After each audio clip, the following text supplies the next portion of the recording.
Anthony Reid is one of the heavyweights of British motor racing, counting factory seats during the infamous Super Tourer era of the British Touring Car Championship and Group C at Le Mans as part of an illustrious CV. But in 1984, Reid was going wheel to wheel over the mountain at Cadwell Park, and 34 years later, he's back. All the memories flood back about the incredible things that happened here all those years ago. I must congratulate MSV on doing a fabulous job in terms of the infrastructure around here. I remember the toilet block was particularly unappealing. It was a shed just at the bottom of that hill, at the bottom of the paddock.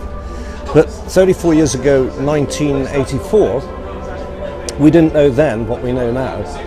But the roll call of drivers that I was competing against in Formula Ford 2000 was pretty sensational. You had drivers like Andy Wallace, Julian Bailey, Maurizio Sandrasana, Maurizio Gugelmin, Tim Davies, Martin Donnelly, did I mention him?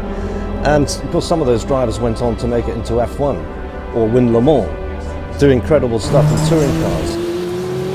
It's good for everybody, for the 750, for Cadwell Park, for us, everything really, yeah, brilliant. Yeah. It's nice to have a spare car that we could actually do it. It's the only one weekend of the year that we had a car, so it's worked in very well. It's some really busy meetings. 750 motor clubs, they know how to run a race meeting, so I'm really looking forward to the weekend. I'm happy that John and Billy got brand new tyres. He's been out and bought a set this morning for his car because he wants to be competitive, so it's really, really good.